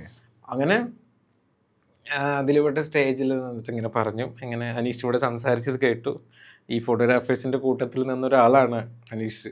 എന്നിപ്പോൾ അനീഷ് ഈ നിരയിൻ്റെ ഫ്രണ്ട് നിരയിൽ ഇരിക്കുകയാണ്. അത് തന്നെയാണ് ഒരാളെ വളർച്ച. ഒരു സിനിമ സംവിധാനം ചെയ്യാന്ന് പറഞ്ഞൊരു ചെറിയ കാര്യമല്ല, വലിയൊരു ഭാരിച്ച ഉത്തരവാദിത്വം ഒരു സ്റ്റിൽ ഫോട്ടോഗ്രാഫിയിൽ നിന്ന് വന്നിട്ട് ഇയാൾ ചെയ്തില്ല, ഇത് നമ്മൾ അപ്രിഷ്യേറ്റ് ചെയ്യണം എന്നൊക്കെ പറഞ്ഞ് ദിലീപായിട്ട് സംസാരിക്കുന്നു. ഞാൻ അതിൻ്റെ മുന്നേ അല്ലാത്ത കാര്യങ്ങളൊക്കെ സംസാരിക്കുന്നു, താങ്ക്സ് ഒക്കെ പറയുന്നു. ഇത് കഴിഞ്ഞ് ഈ പ്രോഗ്രാം കഴിഞ്ഞു, എല്ലാവരും പോയി കഴിഞ്ഞാൽ ഞങ്ങൾ കുറച്ച് പേര് മാത്രം അതിൽ അയലത്തെ വീട്ടിലെന്ന് പറഞ്ഞ പാട്ടൊക്കെ ഉണ്ടല്ലോ, അത് ഭയങ്കര സൂപ്പർ ഹിറ്റ് ആയിരുന്നു ആ പാട്ട്. ആ പാട്ടൊക്കെ കുറച്ച് പേര് ഡാൻസ് ചെയ്യില്ലെങ്കിൽ ഞാൻ അവിടെ നിൽക്കുമ്പോൾ എന്നെ AOP പ്രശാന്ത് പ്രൊഡ്യൂസർ ശ്രീകാന്ത് ബാസിയും പ്രശാന്ത് അവരാണ്, അവരെ അടുത്ത സുഹൃത്താണ് ദിലീപ്. എന്നോട് ചോദിച്ചു, നീ എവിടെ? ഞാൻ ഇവിടെ തന്നെ ഉണ്ട് ചേട്ടാ, റെനീസൻസ് ഹോട്ടലില്ല, നീ ഒന്ന് SA ഫ്ലാറ്റിലേക്ക് വാ എന്ന് പറഞ്ഞു. ചേട്ടാ എന്തേട്ടാ? ഒന്നുമില്ല, ചെറിയ പാർട്ടി, നീ ചുമ്മാ വാ എന്ന് പറഞ്ഞു. ഞാൻ ചേട്ടാ അവിടെ ഇല്ല, ദിലീപ് ഉണ്ട്, വിജയബാബു ഒക്കെ ഉണ്ട്, നീ വാടാ എന്ന് പറഞ്ഞു. ചേട്ടാ ഞാൻ അല്ല, നീ മഗ്മൂലൊക്കെ വിട്ടു വാ, എനിക്കിങ്ങനെ ഈ വലിയ പരിപാടിക്ക് പോകാനൊരു ചെറിയ ഞാനിങ്ങനെ ഒരു ഇവരൊക്കെ ഇരിക്കുന്ന ഒരു പാർട്ടിയിൽ ഞാൻ ചെന്നു, ഞാനൊരു സൈഡിൽ നിന്നാ അനീഷ് ഭായ് എന്ന് പറഞ്ഞ് ഇരുവട്ടം വിളിക്കുന്നു. നന്നായിട്ടോ, നിങ്ങളെ പ്രസംഗം ഗംഭീരമായിരുന്നേ എന്ന് പറഞ്ഞു. ഞാൻ വളരെ ജെന്യൂൻ ആയിട്ട് കുറച്ച് കാര്യങ്ങൾ അവിടെ പറഞ്ഞു തീർത്തതാണ്. എൻ്റെ ഒരു ഭയങ്കര ഡീറ്റെയിൽ ആയിട്ടുള്ള വരവൊന്നുമല്ല, അല്ലാത്ത കാര്യങ്ങൾ എന്നെ സിനിമയിൽ ഇങ്ങനെ ഹെൽപ്പ് ചെയ്തു, ഇങ്ങനെയൊക്കെ പറഞ്ഞു തീർത്തു. അത് ഇഷ്ടമായി എന്നൊക്കെ പറഞ്ഞു. വിജയബാബും പറഞ്ഞു നല്ല സ്പീച്ചായിരുന്നു എന്താണ്. അന്ന് വിജയബാബു കുറച്ച് തടിച്ചിട്ടൊക്കെയാണ്, നടനല്ല, അദ്ദേഹം ചാനൽ വർക്ക് ചെയ്യുന്ന സമയം. ദിലീപേട്ട എൻ്റെ അടുത്ത് ചോദിച്ചു, ഇപ്പം ഞാൻ ഒരു കാര്യം ചോദിക്കട്ടെ എന്ന് ചോദിച്ചു. അമ്മ ചോദിക്കുക, ഞാനിങ്ങനെ ഒരു തൂണിൻ്റെ അടുത്ത് ഇങ്ങനെ നിൽക്കട്ടോ, മഗ്ബുൽ എൻ്റെ ബാക്കിലേക്കുണ്ട്, എന്നോടോ എന്ത് കാര്യം ചോദിക്കണേ? ഒരു ജനപ്രിയ നായകനല്ലേ, ഒരു ഭയങ്കര സ്റ്റാർഡുള്ള ഒരാളെടുത്ത് ഈ ഒരു ക്ലോസ് റേഞ്ചിൽ നിന്നിട്ട് അദ്ദേഹം എന്നോട് ചോദ്യം ചോദിക്കാൻ പോവുകയാണ്. ചേട്ടാ എന്തായിട്ടാന്ന് ചോദിച്ചപ്പോൾ പറഞ്ഞു, അല്ല ഞാൻ ഒരുപാട് സിനിമയിൽ അസിസ്റ്റന്റ് ഡയറക്ടറായിട്ട് വർക്ക് ചെയ്ത ഒരാളാണ്, പിന്നെയാണ് ഞാൻ സിനിമ നടനായതും ഇങ്ങനെയൊക്കെ ആയതൊക്കെ. ഇത്രയും സിനിമ അനീഷ് അസിസ്റ്റ് ചെയ്തിട്ടില്ല, ഇത്രയും സിനിമ അസിസ്റ്റ് ചെയ്ത് എനിക്ക് ഇന്ന് എന്നോടൊരു പടം സംവിധാനം ചെയ്യാൻ പറഞ്ഞാൽ എനിക്ക് ഭയമാണ്, എനിക്ക് പേടി, എനിക്കത് ചെയ്യാൻ പറ്റില്ല, എനിക്ക് ഭയങ്കര പേടിയാണ്. നിങ്ങൾക്കിത് എങ്ങനെ പറ്റുമെന്ന് ചോദിച്ചു. ആ ധൈര്യം എങ്ങനെയാണ്? ഞാൻ എൻ്റെ ഒരു ആകാംക്ഷ കൊണ്ട് ചോദിച്ചതാണ്. ആ ധൈര്യം എന്താണ്? ഒരു സിനിമയിൽ കയറി ആ കഥ വായിച്ച് അതിന് ആക്ഷൻ കട്ടും പറയാൻ എന്നെ കൊണ്ട് പറ്റില്ല അനീഷ് ഭായി, എന്നെ കൊണ്ട് പറ്റൂല. ഇത്രയും പടഞ്ഞ കമൽ സാർ കൂടെ മുതൽ വർക്ക് ചെയ്ത് ഇത്രയും ചെയ്യാൻ എന്നെ കൊണ്ട് പറ്റും, നിങ്ങൾക്ക് എങ്ങനെ പറ്റും? ഞാൻ പറഞ്ഞു, ചേട്ടൻ അന്ന് 10,000 തുടങ്ങിയ കളിയാട്ടാന്ന് പറഞ്ഞു. ആ പുള്ളി ഒന്നും മനസ്സിലായില്ല. പുള്ളിക്ക് എന്താണ് അനുചേട്ടാ, ഞാൻ പണ്ടൊരു തമിഴ്നാട്ടിലൊരു ലൊക്കേഷനിൽ ഒരു പയ്യൻ വന്ന് ചേട്ടന് ഓർമ്മയുണ്ടാ. അപ്പം വിജയബാബുക്ക് ഇങ്ങനെ നോക്കുന്നുണ്ട്, ഇവരെന്ത് ഈ പറഞ്ഞുകൊണ്ടിരിക്കുക, ആർക്കും ഒന്നും മനസ്സിലാവണല്ലോ. അപ്പം പ്രശാന്ത് ചേട്ടൻ എന്താ പറയണ, ചേട്ടാ അവിടെ ഷൂട്ട് കിടക്കുന്ന സമയത്ത് ഒരു പയ്യൻ വന്നിട്ട് ചേട്ടനെ തടുത്തെറുതിയിട്ട് ഒരു 10,000 രൂപ തരുമോ, 3,500 രൂപ റെൻറ്റ് കൊടുക്കുക, എനിക്ക് സ്റ്റുഡിയോ തുടങ്ങാനാണ്. അപ്പോൾ പുള്ളി എൻ്റെ ഒരു അസിസ്റ്റൻ്റ് ഒക്കെ ഉള്ള സമയത്ത് ഒരു പയ്യൻ വന്ന് പൈസ ചോദിച്ച്, ഒരു പയ്യൻ അതെന്താ അതിൽ വന്നു ചേട്ടാ, ആ പയ്യനായിട്ടാ ഞാൻ പറഞ്ഞു. പുള്ളി അങ്ങനെ തന്നെ അങ്ങ് എഴുന്നേറ്റ് അല്ല നീ അതാണോ? ആ പുള്ളി അങ്ങനെ റീകളക്ട് ചെയ്തു. എന്നിട്ട് ഞാൻ വണ്ടിയിലേക്ക് എത്തി. വ്യാസ് ഭായിൻ്റെ കൂടെ, വ്യാസ് ഭായി എന്നാ വിളിക്കുക, വ്യാസ് ഭായിൻ്റെ കൂടെ വന്ന ആളാ അത് ഞാനാ എന്ന് പറഞ്ഞു. പുള്ളി ഞാൻ കെട്ടി അങ്ങ് പിടിച്ച്. എന്നിട്ട് പുള്ളിയുടെ കണ്ണെന്ന് ഇങ്ങനെ വെള്ളം ഇങ്ങനെ ഒലിച്ചു വീണ എനിക്ക് ഇപ്പോഴും നല്ല ഓർമ്മയുണ്ട്. പുള്ളി ഇങ്ങനെ കരഞ്ഞിട്ട് ഞാൻ തൊഴുതു അനീഷ് എന്ന് പറഞ്ഞു എൻ്റെ അടുത്ത്. അവന് ചേട്ടാ അപ്പോൾ എൻ്റെ അടുത്ത് അവർ ദിലീപേട്ടനും വിജയബാബു എല്ലാവരും ഇരിക്കുമ്പോൾ ചോദിക്കുകയാണ്, ഇതെന്തുകൊണ്ട് സ്റ്റേജിൽ പറയാൻ ഞാൻ ചോദിച്ചു. വിജയബാബു ആരോ ചോദിച്ചു, ഇത് സ്റ്റേജിൽ പറഞ്ഞുകൂടായിരുന്നോ എന്നുള്ള രീതിയിൽ. കാരണം അത്രയും എഫർട്ട് എടുത്തിട്ടാണ് ഒരാളോട് വന്നത്. ഞാൻ ചേട്ടാ ഇതെനിക്ക് സ്റ്റേജിൽ പറയേണ്ട കാര്യമായിട്ട് എനിക്ക് തോന്നിയില്ല. ഇത് ഞാൻ ചേട്ടൻ്റെ അടുത്ത് പേഴ്സണലി മേടിച്ച പൈസയാണ്. അപ്പം ഞാനിത് ചേട്ടനോടാണ് പറയേണ്ടത്. ജനങ്ങൾ അറിയേണ്ട ആവശ്യം എനിക്കില്ല. അതുകൊണ്ട് ഞാനിത് എന്തിനാ ആളുകളെടുത്ത് പറയണം? ചേട്ടൻ്റെ മാർക്കറ്റ് വലുതാക്കണം, അത് എൻ്റെ മാർക്കറ്റ് വലുത്, എൻ്റെ ഒന്നും ആവശ്യമില്ലല്ലോ. ഇത് ചേട്ടൻ എനിക്ക് ആ ഒരു വണ്ടിക്കുള്ളിൽ ഇരുന്നിട്ട് നിൻ്റെ കണ്ണിലൊരു ഫയർ ഉണ്ട് എന്ന് പറഞ്ഞിട്ട് എൻ്റെ കയ്യിൽ തന്ന പൈസയാണ്. ആ പൈസ ഞാൻ തിരിച്ചു തരട്ടെ എന്ന് വെച്ചു. പുള്ളീൻ്റെ അടുത്ത് ഞാൻ ചോദിക്കും, ആ പൈസ ഞാൻ തിരിച്ചു തരട്ടെ വെച്ചു. ആ പൈസ അവിടെ വെക്കിന്ന് പറഞ്ഞു. അത് അവിടെ തന്നെ ഇരിക്കട്ടെ എന്ന് പറഞ്ഞു. ഞാൻ കാരണം ഒരാളിവിടെ സംവിധായകനായിട്ടുണ്ട്, അതൊരു പ്രൗഡാണോ? ഫസ്റ്റ് സിനിമയിൽ അനീഷ് വിളിച്ചിട്ടല്ല ഞാൻ ഈ സിനിമയുടെ ലോഞ്ചിന് വന്നത്, ഇവർ വിളിച്ചിട്ടാണ് വന്നത്. അപ്പം ഇതെല്ലാം നിമിത്തങ്ങളാണ്. അനീഷ് ആദ്യമായിട്ട് സംവിധാനം ചെയ്ത സിനിമയുടെ അതിൽ ഗസ്റ്റായിട്ട് ഓഡിയോ ലോഞ്ചിന് ഞാൻ വരിക എന്നുള്ളതൊക്കെ നിമിത്തമാണെന്ന് പറഞ്ഞിട്ട് എന്നെ ഹഗ് ചെയ്ത് പുള്ളി പിടിച്ചിട്ട്. അതൊരു ചെറിയ കാര്യമല്ല. ഇത് ഇത്രയും കാലം ഇപ്പോഴത്തെ കാലഘട്ടത്തിലോ അല്ലെങ്കിൽ അന്നത്തെ കാലഘട്ടത്തിലോ എന്തെങ്കിലും ഉണ്ടായാൽ അപ്പം തന്നെ പുറത്ത് പറയും, അല്ലെങ്കിൽ അത് എവിടെയെങ്കിലും കുറിക്കും, അല്ലെങ്കിൽ 10 ആളോട് പറയുമെങ്കിലും ചെയ്യും. അതിന് ഞാനിത് ഇപ്പോഴാണ് പറയുന്നത്. ഇതുവരെ അന്ന് ആ സർക്കിളിലുള്ള വിജയബാബുവിന് ഓർമ്മയുണ്ടെങ്കിൽ ദിലീപേട്ടനറിയാം, പ്രശാന്തനറിയാം, ശ്രീകാന്ത് പാസിക്ക് അറിയാം. ഞാനിത് എവിടെയും പറയാത്ത ഒരു കാര്യമാണ് ഇപ്പൊ പറയുന്നത്. കാരണം ഇതെനിക്ക് അങ്ങനെ ആളുകൾ അറിയണം എന്നില്ല. പിന്നെ ഇപ്പൊ ഞാൻ പറഞ്ഞത് ആ ഫ്ലോയിൽ അങ്ങ് പറഞ്ഞു പോയി എന്ന് മാത്രമേ ഉള്ളൂ. അല്ല, ഇത് കേൾക്കുമ്പോളേ ഒരു കഥയാ ഓപ്പോസിറ്റ് നിൽക്കുന്ന ഒരു വ്യക്തിക്ക്, പക്ഷെ നോക്കുമ്പോ അത്ര ലൈഫ് ഉണ്ട് കേട്ടോ ജീവിതം. അയ്യോ ഭയങ്കര കുറെ കറങ്ങിയിട്ടുണ്ട്. ഈ ജനപ്രിയ നായകൻ വെറുതെ ഇട്ടൊരു പേരല്ല കേട്ടോ, ഒരിക്കലും അല്ല. ദിലീപേട്ടൻ അത് ദിലീപേട്ടൻ ഒറ്റ വാക്കി എന്ത് പറയാൻ ചോദിച്ചാൽ എന്ത് പറയും? അയ്യോ എനിക്ക് അതെൻ്റെ ചേട്ടനാ, അത്രേ ഉള്ളൂ. അത് നമ്മൾ ചേർത്ത് പിടിച്ചൊരു മനുഷ്യനാണ്. ഇപ്പോഴും ഈ കഴിഞ്ഞ ദിവസങ്ങളിൽ കണ്ടപ്പോഴും ബായ് എന്ന് പറഞ്ഞിട്ടാണ് നമ്മളെ വിളിക്കുക. അതൊരു ഞാനത് വിചാരിച്ചിട്ട് ദിലീപേട്ടൻ എവിടെ, ദിലീപേട്ടൻ ഞാൻ അവരെ പുറകെ പോകാനോ അതിനൊന്നും നിൽക്കില്ല. നമ്മുടെ പ്രൊജക്റ്റിൻ്റെ കാര്യമായിട്ട് അപ്രോച്ച് ചെയ്യായിരിക്കും, അത് വേറെ. എന്നാൽ അനീഷിനൊരു ഡേറ്റ് കൊടുത്തേക്കാം എന്ന് ദിലീപേട്ടൻ പറഞ്ഞില്ല, അതൊക്കെ വേറെ ബന്ധങ്ങളാണ്, മനസ്സിലായില്ലേ? അല്ലെങ്കിൽ ഞാൻ പറഞ്ഞ ദിലീപേട്ടൻ കഥ ഇതൊന്നും യൂസ് ചെയ്യാൻ ഞാൻ തയ്യാറല്ല. ഒന്നും യൂസ് ചെയ്യാൻ, ഞാൻ പറയുന്ന കഥ ഇഷ്ടമാണെങ്കിൽ എനിക്ക് ഡേറ്റ് വന്നാൽ മതി, എൻ്റെ കൂടെ കംഫർട്ടബിൾ ആണെങ്കിൽ എൻ്റെ കൂടെ സിനിമയിൽ വന്നാൽ മതി. ഒരു കമ്മിറ്റ്മെൻറ്റും അതിൻ്റെ ഇടയിലില്ല. ഇത് വേറെ ബന്ധമാണത്. എന്നെ എങ്ങനെ പിടിച്ച് കയറ്റി നിർത്തുക എന്ന് പറഞ്ഞാൽ, അതായത് കൈയഴിഞ്ഞ് പുള്ളി സഹായിച്ചിട്ടുണ്ട് പലരെയും. അതിലൊരാളെ പുള്ളിക്ക് കാണാൻ പറ്റി കൃത്യമായിട്ട്. പലരെയും കണ്ടു കാണും, പക്ഷെ സിനിമയിൽ ഒരാളെ പുള്ളി സംഭാവന ചെയ്തിട്ടുണ്ട് എന്ന് പുള്ളിക്ക് അന്തസ്സായിട്ട് പറയും. പക്ഷെ അന്ന് ആ പൈസ തരുമ്പം പോലും ദിലീപേട്ടൻ ഉള്ളിൽ ചിന്തിച്ചാണ് എത്ര പേര് പൈസ മേടിച്ച് പോകുന്നുണ്ട്, എത്ര പേര്. പക്ഷെ കാണിച്ചു കൊടുത്തു, അത് കാണിച്ചു കൊടുക്കണ്ടേ? പൈസ തിരിച്ചു കൊടുക്കലല്ല. ഞാൻ എന്ത് പറഞ്ഞാൽ പൈസ മേടിച്ചേ, എനിക്കൊരു സ്റ്റുഡിയോ ഇടണം, ഞാൻ സിനിമയിൽ എന്തെങ്കിലും ആവും ചേട്ടാ, ഞാൻ ചേട്ടൻ്റെ അടുത്ത് വരും, ഞാൻ ഈ പൈസ തിരിച്ചു തരും എന്ന് പറഞ്ഞിട്ട് ഇറങ്ങിയ ഞാൻ എൻ്റെ ആദ്യ സിനിമ ഓഡിയോ ലോഞ്ചിന് ദിലീപേട്ടൻ വന്നു. ഈ നിമിത്തത്തിൽ വിശ്വസിക്കുന്നുണ്ടോ? അങ്ങനെ ചോദിച്ചാൽ എനിക്ക് കൃത്യമായിട്ട് മറുപടി ഇല്ല. പക്ഷെ എനിക്കെല്ലാം കുറേ നിമിത്തങ്ങളാണ്, അതെല്ലാം കണക്റ്റഡ് ആണ് എല്ലാം. അതായത് ഒരു അക്കൗണ്ടും ക്ലോസ് ചെയ്യാണ്ട് ഞാൻ ഇരുന്നിട്ടില്ല. നേരത്തെ എല്ലാം അതെല്ലാം എങ്ങനെയെങ്കിലുമൊക്കെ ക്ലോസ് ചെയ്യും. അപ്പം ദിലീപേട്ടൻ്റെ ആ കട അവിടെ തീരുന്നു, മനസ്സിലായില്ലേ? എന്നെ ദിലീപേട്ടൻ സഹായിച്ചു, ഞാൻ ദിലീപേട്ടൻ്റെ മുന്നിൽ സിനിമയുടെ സംവിധായകനായിട്ട്, അത് സിനിമയിലെ ഏറ്റവും ഉയർന്ന പൊസിഷൻ ഡയറക്ടർ എന്ന് പറയുന്നത്. ഞാൻ അല്ലാത്തൊരു ടെക്നീഷ്യനായിട്ടല്ല നിന്നത്, ഞാൻ സംവിധായകനായിട്ടാണ് മുന്നിൽ പോയി നിന്നത്.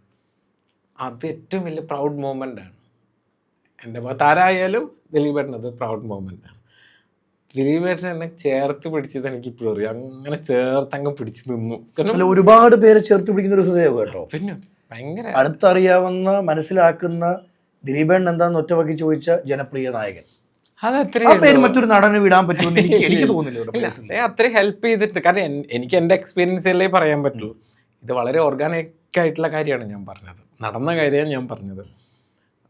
ബാക്കിയുള്ളവർ ചിലപ്പോൾ അങ്ങനെയൊക്കെ സംഭവിക്കുക വെച്ചാൽ ഞാനാണ് അതിൻ്റെ തെളിവ്. അതെ. ഞാനാണ് അതിൻ്റെ തെളിവ്. ബാക്കിയുള്ളൊരു കാര്യം എനിക്കറിയില്ല. എന്നെ സഹായിച്ചിട്ടുണ്ട്, എന്നെ ചേർത്ത് നിർത്തിയിട്ടുണ്ട്.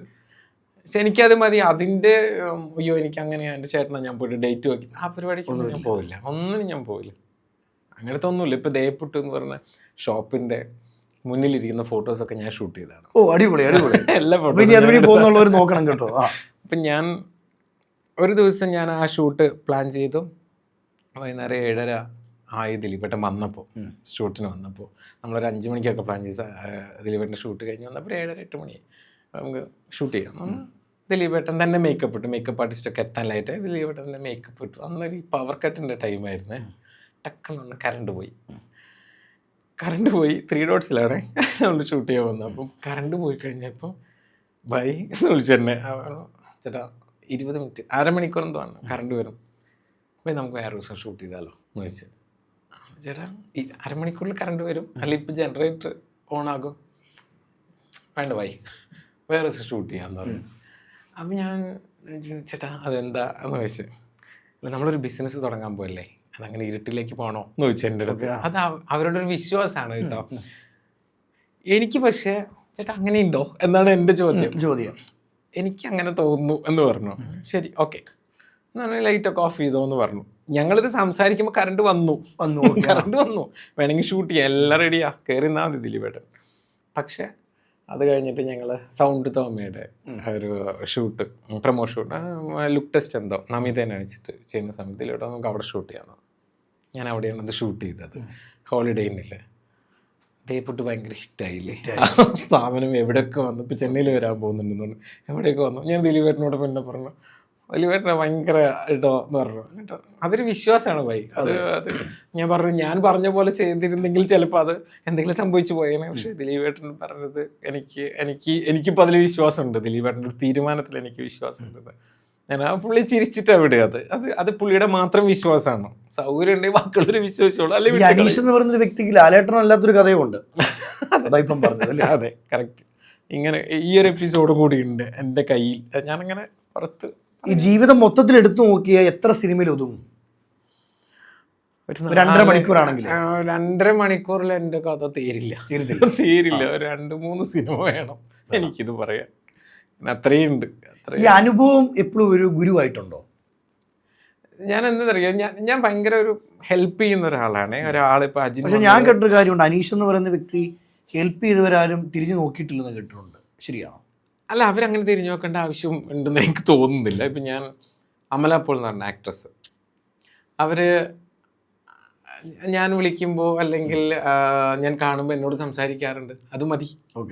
ഞാൻ വിളിക്കുമ്പോൾ ഇപ്പോൾ കുറച്ച് റീച്ച് ചെയ്യാൻ ബുദ്ധിമുട്ടായിരിക്കാം, കാരണം അവർക്ക് വേറൊരു വലയം ഉണ്ടാവുമായിരിക്കാം. പക്ഷെ എന്നാലും എനിക്കൊരു ആവശ്യം ഉണ്ടെങ്കിൽ ഞാനാണെന്ന് പറഞ്ഞാൽ മനസ്സിലാവുന്ന ഒരാളാണ് അവർ. അമല ഞാൻ ജെം ലൈറ്റ്സ് എന്ന് പറഞ്ഞിട്ടൊരു ഷോപ്പിന് വേണ്ടിയിട്ട് ഷൂട്ട് ചെയ്യുക, ലൈറ്റിൻ്റെ ഷോപ്പ്.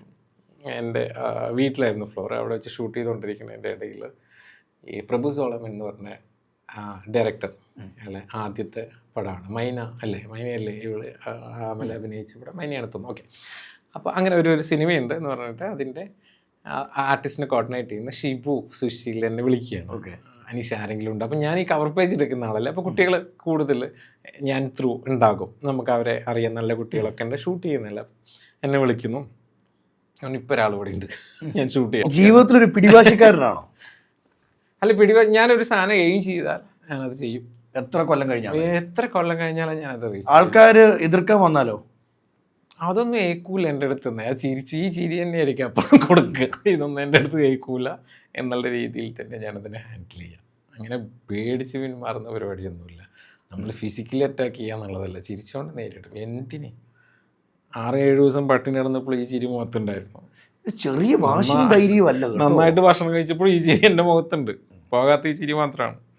അത് എൻ്റെ കൂടെ എപ്പോഴും ഉണ്ടാകും. ചിരി അന്നും ഇന്നും എന്നും തുടരട്ടെ.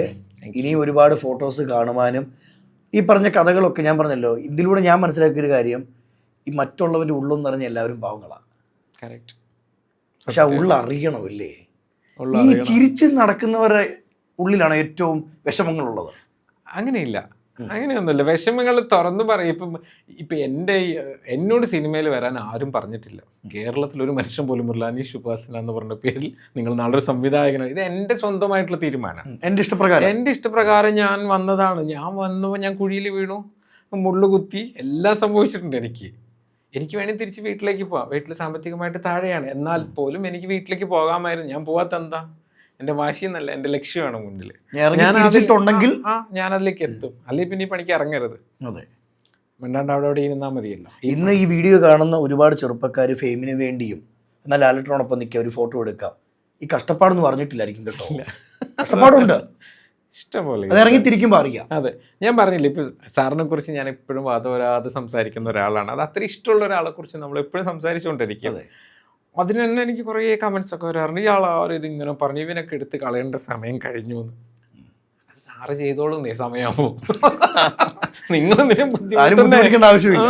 സാറിന് എപ്പോ തോന്നി ഇവനെടുത്ത് കളയാൻ സമയമായി, ഓക്കെ കളഞ്ഞോട്ടെ, ഒരു കുഴപ്പമില്ല. അതുവരെ ഞാൻ നിൽക്കും, ഞാൻ സന്തോഷവാനാണ്. അത് വിചാരിച്ച് ഞാൻ എന്നും സാറിനെ കാണാൻ പോകുന്ന ഒരാളല്ല, സാറിന് മെസ്സേജ് ചെയ്യുന്ന ഒരാളല്ല. എനിക്ക് എന്തെങ്കിലും അങ്ങനത്തെ ഇപ്പോൾ ഒരുപാട് പേര് ചിത്രങ്ങളൊക്കെ അയച്ചിട്ട് എനിക്ക് അയച്ചു തന്നിട്ട് ഇവർ സാറിന് അയച്ചു കൊടുക്കുകയോ ചോദിക്കും. എനിക്കതിനൊരു ക്വാളിറ്റി തോന്നിയാൽ ഞാനത് അയച്ചു കൊടുക്കും. സാറ് തന്നെ ചിലപ്പോൾ പറയുമ്പോൾ ഞാൻ അവരുടെ നമ്പർ തരും, ഞാൻ ഒന്ന് വിളിക്കട്ടെ അവരെ എന്ന് പറയും. സാറ് വിളിക്കാറുണ്ട്. ഞാൻ ഒരിക്കലും സാറിന് ഡെയിലി മെസ്സേജ് അയച്ച് ബുദ്ധിമുട്ടിക്കുന്ന ആളല്ല. അങ്ങനെയാണെങ്കിൽ എന്നെ എന്താ ബ്ലോക്ക് ചെയ്തിട്ടുണ്ടാവില്ലേ? ഞാൻ ഫോട്ടോ എടുത്തും ബുദ്ധിമുട്ടിക്കാറില്ല, സംസാരിച്ചും ബുദ്ധിമുട്ടിക്കാറില്ല, ഒന്നുമില്ല. ഞാൻ അങ്ങനെ എനിക്കിഷ്ടമുള്ള ഒരാൾ ഉണ്ട്, എനിക്ക് വേണമെങ്കിൽ പോയി കാണാം. സംസാരിക്കാൻ എന്തെങ്കിലും ഉണ്ടെങ്കിൽ മാത്രമേ ഞാൻ സാറിൻ്റെ അടുത്തേക്ക് പോകാറുള്ളൂ.